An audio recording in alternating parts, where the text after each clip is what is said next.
वागणं बघ, आता जरा अति होतंय. आणि तुमचं वागणं खूप कौतुक करण्यासारखं आहे का कीर्तिताई?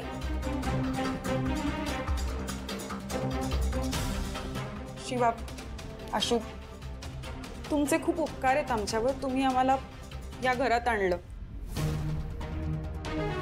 पण का? कशासाठी? हे सगळं सहन करण्यासाठी? दिव्या, शांत हो तू आधी. तुझी तब्येत नाजूक आहे माहितीये ना. हो, पण हे जे सगळं घडतंय ना सीताई, ह्याचा खूप त्रास होतोय. हा अपमान सहन होत नाहीये आता. शिवा, तू तर नेहमी आवाज उठवतेस ना, मग आज काय झालं? आजीसाठी काहीच बोलता येत नाहीये तुला? तू असं शांत राहून दाखवून दिलंस शिवा. तुझी काळजी, तुझं आमच्यासाठी प्रेम, सगळं ना ह्या महालात येऊन आटलंय. दिव्या, अगं आजीची तब्येत खराब आहे. आता तिची काळजी घेणं गरजेचं आहे की नाही? तू जरा थांब ना. काळजी? हे असले आरोप केल्यानंतर काळजी घेण्यात काय अर्थ आहे शिवा? दिव्या, म्हणजे तू चुकीचं बोलतेस असं मी नाही म्हणणार, पण आता डॉक्टरांनी आजीला काळजी घ्यायला सांगितलं. तब्येत बरी नाहीये. आपण सगळे हळू शांतपणे बोलूया ना हे सगळं. एक्झॅक्टली दिव्या, प्लीज तू थोडं शांत हो प्लीज. ठीक, बसेन मी शांत. पण ज्यांनी माझ्या आजीवर आरोप केलेत त्यांनी ती निर्दोष आहे असं सांगावं. हो, आजी निर्दोष आहे.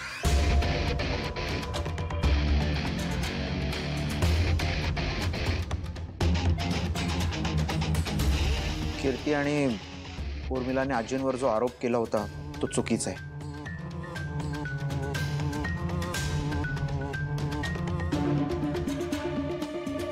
पण काका, पैसे सापडलेत. लॉकर मध्येच होते पैसे.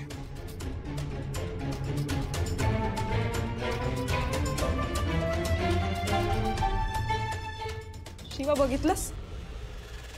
बोल आता. सीताई, तुम्ही सांगा, मी हे सगळं सहन करायचंय? यापेक्षा निघून जातो ना आम्ही इथून. चूक नसताना पण असले आरोप होत आहेत आणि कोणी काहीच बोलत नाहीये. उर्मिलाच्याही लक्षात आलं नाही.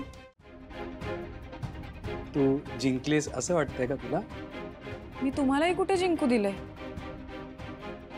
आज ना उद्या हार वाटेला येणारच आहे तुझ्या. तुम्ही मला हरवण्याचे स्वप्न बघूच नका.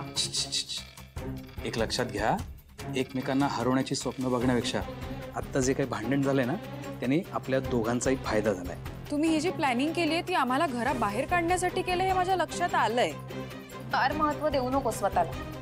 काय ना, आम्हाला जे करायचंय ते आम्ही करणारच. पण त्याआधी तुम्ही इथून गेलात तर तुमचं भलं. हेच नाही होऊ देणार आहे मी. आता इथे माझी जागा अजून कशी पक्की करते ना, बघाच तू.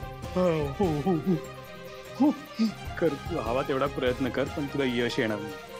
आणि तोपर्यंत आमच्या मार्गात येऊ नकोस हा, कारण तुझं नुकसान होईल एवढं नक्की. किटू डाली, चल.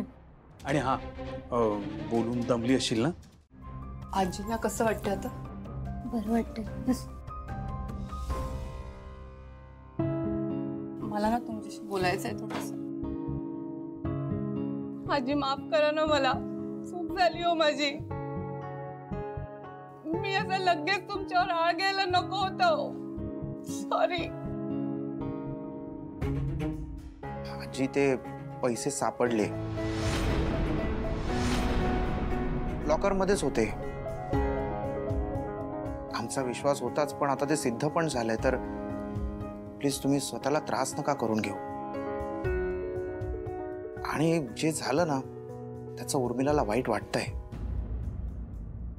उर्मिला, अगं माझी वंदी आहे ना तशीच तुम्ही आहेस ग. मग त्याच अधिकारानं का नाही ग मला विचारलंस? काजी, हे पैसे तुमच्याकडे कुठून आले? मी सांगितलं असतं ग.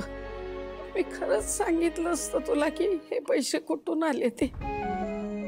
वाईट एकाच गोष्टीचं वाटतं, इतके दिवस आपण सगळी जण एकत्र राहिलो, आनंदात राहिलो, आणि त्याच माझ्या माणसांनी माझ्यावर चोरीचा आळ घ्यावा. आजी माझं खरंच चुकलं, मी पाया पडू का? अगं उर्मिला ताई, हे बघा आम्हाला कळतंय तुमचा गैरसमज झाला, आणि खरं सांगू का, ज्या दिवशी आम्ही या घरात आलोय ना त्या दिवसापासून तुम्ही आमची खूप काळजी घेते. पण आम्हाला कधी एका शब्दानं काही बोलला नाही तो तुम्ही. पण हे असं पाय वगैरे धरून माफी मागितलीत ना, तुम्ही आम्हाला परक करताय. पण आजी उर्मिला, शांत हो तू. हं? त्यांना आराम करू दे.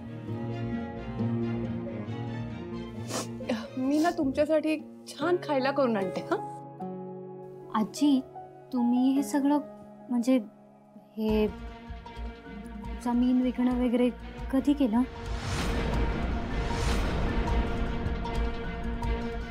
मी केला होता रतन दादाला फोन. शिवा, त्याने मला सांगितलं आजीचा काही दिवसापूर्वी फोन आला होता, तेव्हाच हा सगळा व्यवहार केला तिने. मला नाही आवडलं आजी. तुला नाही कळणार का? मला नाहीच कळत आहे की तू कशी वागतेस, कधी काय करशील. तू का विकली सगळं जमीन? त्या जमिनीपेक्षा घर महत्वाचं होतं का नाही? का आजी, पण मी आहे ना. अगं लेकरा,